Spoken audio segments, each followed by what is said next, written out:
Hello, good morning everyone. So now next chapter in class 10, that is light refraction in refraction. Clear? So light in this chapter we will deal the light and their phenomena reflection and refraction. That is the part of physics. Biology का पहले chapter में भी remind है heredity and evolution. उसको जब physics वाला portion complete हो उसके बाद फिर उसको मैं कंप्लीट करा. क्लियर? पहले देखते हैं इसमें अब लाइट. सो लाइट को स्टडी करने से पहले हम इसमें देख लेते हैं एक तो होता है transparent material.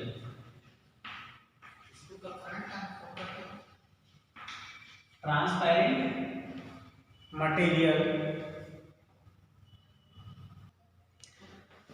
So light study करने से पहले हम इस मटेरियल को स्टडी कर लेते हैं. Transparent material and opaque material. Transparent mean to say the materials we can see one side to another side.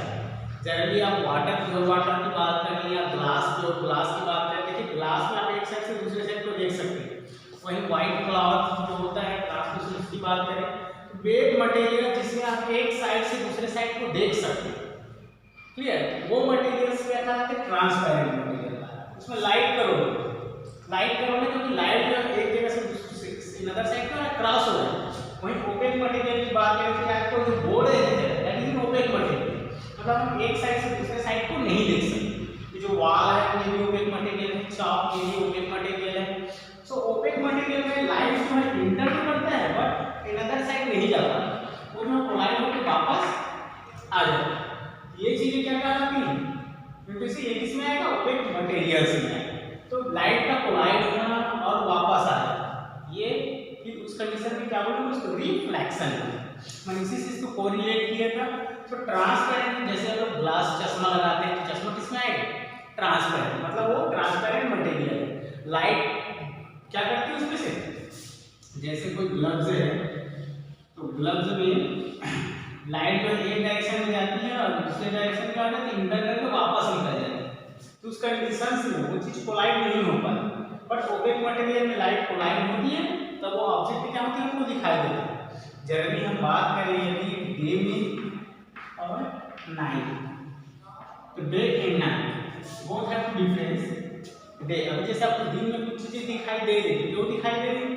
क्योंकि जो रेज निकल रही है सन से, उस रेज में एक रेज होता है विजिबल लाइट. क्या बोलते हैं उसको? That is visible light.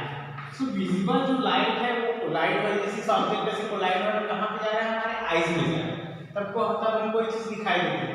But night में एब्सेंस ऑफ लाइट, रात के समय यदि लाइट नहीं हो, जैसे मून लाइट भी ना हो, लाइट भी ना हो और कोई भी लाइट के सोर्स ना हो, तो उस कंडीशंस में क्या होती है? जब तक कोई चीज से कोलाइड नहीं होगी तब तक हमको चीज दिखाई नहीं देगी. जैसे आपको बोर्ड दिखाई दे रहे हैं, चॉक दिखाई दे रहे हैं. ठीक है, हमारा भी दिखाई दे रहा हूँ. देखिए लाइट जो आती है वो कोलाइड होती है और कोलाइड होने के बाद वो हमारे आईज में जाती है, तब हमें ऑब्जेक्ट दिखाई देती है. तो किसका रोल होता है? That is the role of light. हम जो भी चीजें हमको विजिबल होती हैं, दिखाई देती है, उसमें मोस्ट इंपॉर्टेंट रोल किसका होता है? लाइट का. तो लाइट जब कोलाइड होती है और आईज में आके टकराती है, क्लियर, तब वो चीजें हमको दिखाई देती है. तो ओपेक मटेरियल जैसे है यहाँ लाइट कोलाइड हो रही है, क्लियर, क्रॉस नहीं कर पाती, तब ऑब्जेक्ट आपको दिखाई दे रहा है बट अदर साइड दिखाई नहीं दे रही. बट ट्रांसपेरेंट में क्या होता है? लाइट कोलाइड होती है, कोलाइड होने के बाद वापस अदर डायरेक्शन में निकल जाती है. तब हमको उस ऑब्जेक्ट से एक साइड से आप दूसरे साइड को भी देख सकते हैं. तो अब हम देखेंगे इसमें रिफ्लेक्शन. रिफ्लेक्ट होना मतलब टकरा के वापस आ जाए. तो ये जनरली किसमें होता है? ओपेक मटेरियल्स में.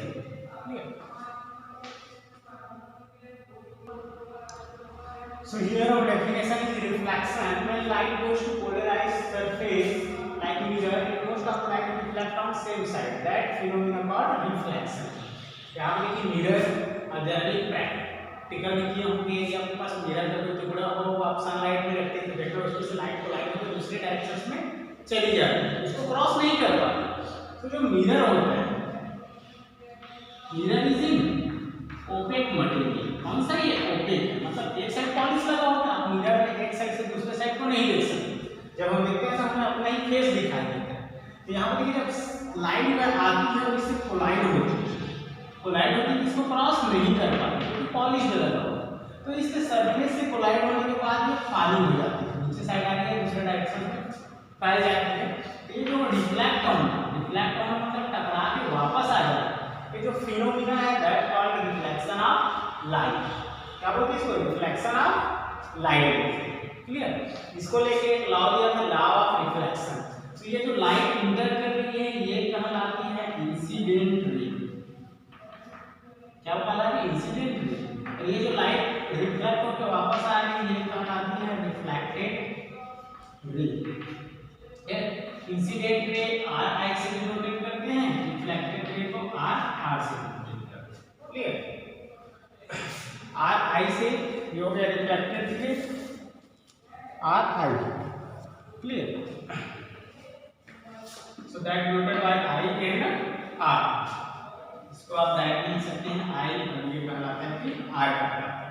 तो इस तरह से ये जो लाइन है ये मार्जिन लाइन है, मतलब इसके इक्वल दूसरे ग्राम पे जो भी वहां पे एंगल बनते हैं उसके इक्वल को ये हो गया आपका मार्जिन लाइन। क्लियर? इस तरह से देखिए कि रिफ्लेक्शन जब भी किसी पोलराइज सरफेस, जैसे यहाँ भी लाइट कोलाइड हो रही है तो उसको सीन नहीं कर सकते, बट लाइट कोलाइड हो रही है फॉलिंग ना होगी, जो लाइट आ रही है तो कहलाएंगे इंसिडेंट रे, और जो लाइट कोलाइड होकर वापस जा रही है तो कहलाएंगे रिफ्लेक्टेड रे। जब तक रिफ्लेक्शन नहीं होगा तब तक कोई चीज आपको दिखाई नहीं देगा। क्लियर?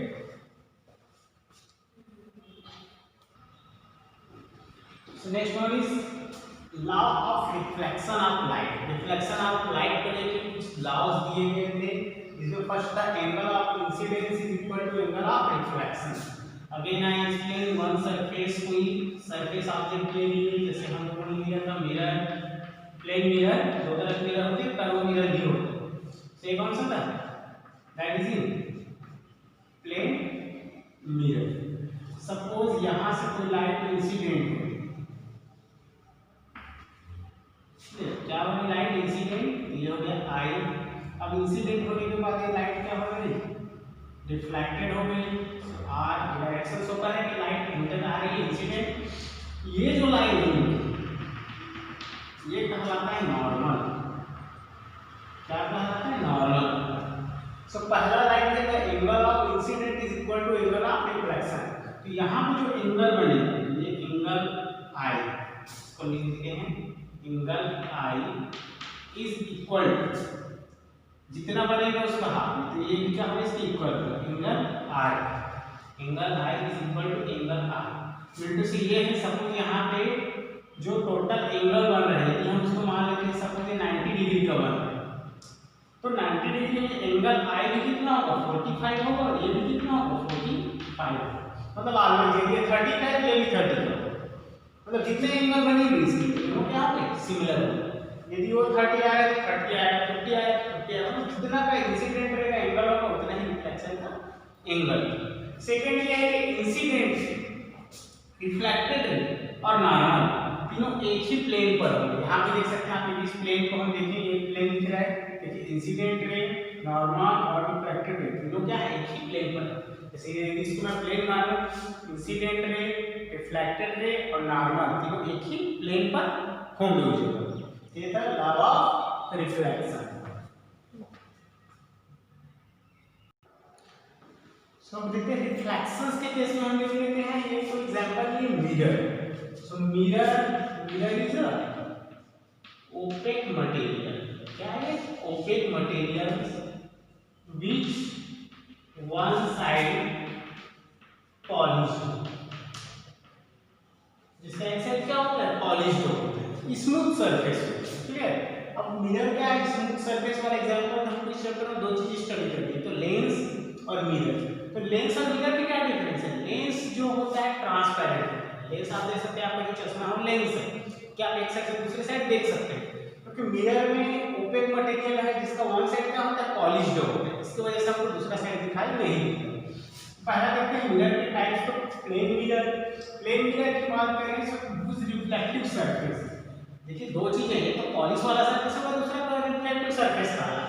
तो ये देखिए इस तरह से, यहाँ पे देखिए दो सरफेस है मिरर, ये जो साइड है ये पॉलिश्ड है, दो फेस होंगे, एक तो क्या होगा? पॉलिश्ड साइड, और ये जो साइड है जहाँ लाइट का रिफ्लेक्शन होता है, इस से तो लाइट रिफ्लेक्ट होगा नहीं, उससे इससे करेंगे। तो ये क्या कहलाता है, ये कहलाएगा यहाँ पे रिफ्लेक्टिव सरफेस। तो मिरर कैसे आइडेंटिफाई करेंगे, तो देखिए इसका रिफ्लेक्टिव सरफेस प्लेन है, यहाँ पे देखिए प्लेन है, कहीं से मुड़ा नहीं है, तो इस तरह का जो मिरर है वो कहलाता है प्लेन मिरर। अब हम बात करते हैं कर्व मिरर या स्फेरिकल मिरर। ये जो मिरर है, जैसे यहाँ पे एक राउंड, आप किसी एक राउंड ग्लास है, कोई बॉल टाइप का ग्लास पॉलिश, अब उसको यदि काटते हैं, देखिए दो चीजें ऑपरेट होंगी, आपको इस तरह से ऑपरेट होगा, दूसरा इस तरह से ऑपरेट, क्लियर। तो दो तरह के यहाँ स्फीयर, ये मिरर जिसका जो है सर रिफ्लेक्टिव सरफेस जो स्फेरिकल या कर्व हो, जैसे एग्जांपल आप अपना स्पून ले सकते हैं, चम्मच को देखना, उसमें दो सरफेस होते हैं, एक तो उसका जो ऊपर वाला पोर्शन होता है, एक उसका थोड़ा सा डाउन वाला पोर्शन। तो उस कंडीशन में दोनों सरफेस में क्या होता है, उसमें चमकते तो लगता है, दोनों साइड चमकता है, ठीक है। आप देखने पर प्रैक्टिकल कर सकते हैं, चम्मच में एक साइड में फेस नीचे साइड में करके देखना, उल्टे साइड करके देखना, दोनों में आपको डिफरेंस समझ आएगा। एक इमेज जो छोटा बनेगा, एक इमेज जो है थोड़ा सा लार्जर बनेगा। तो पहले हम बात करते हैं प्लेन मिरर की बात। तो प्लेन मिरर की जो इमेज बनता है रिफ्लेक्टिव सरफेस होते हैं, क्लियर। देखिए इसमें प्लेन मिरर में देखिए इसमें जो इमेज बनता है ऑलवेज वर्चुअल बनता है, क्लियर। वर्चुअल मतलब आईने के अंदर साइड बनेगी। अब आप ये कंफ्यूजन है कि आईने के अंदर बाहर कहाँ बनता है इमेज, तो कुछ कंडीशंस ऐसे होते हैं कि कोलाइड होकर इमेज बाहर से आ जाता है, आपको दिखाई नहीं देता, क्लियर।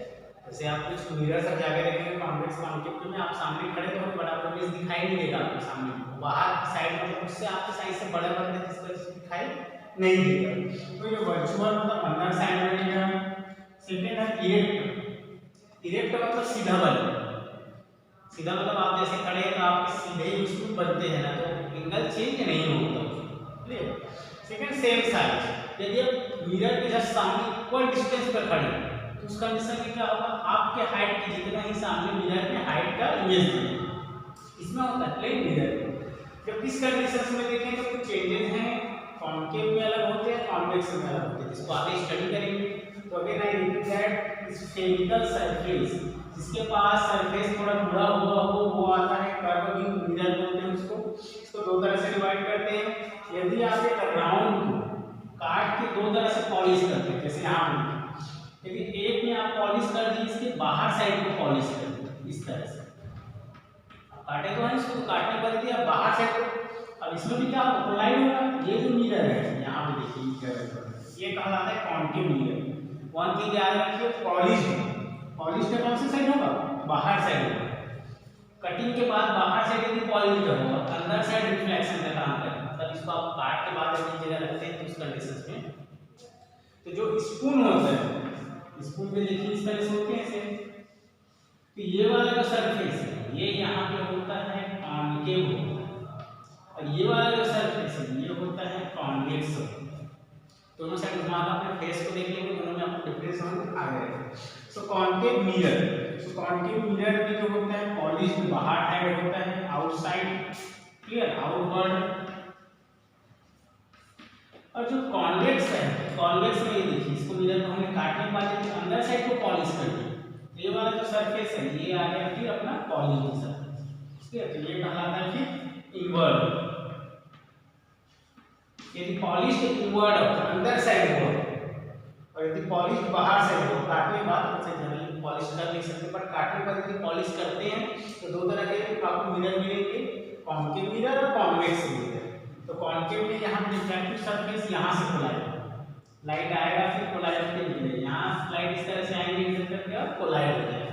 तो दोनों में जो इमेज है वो अलग अलग तरह के बनते हैं, क्लियर। आगे देखेंगे दोनों के बारे में, spherical mirror, concave mirror and convex mirror के बारे में, क्लियर।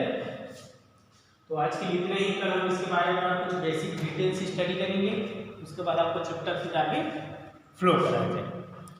Okay, thank you.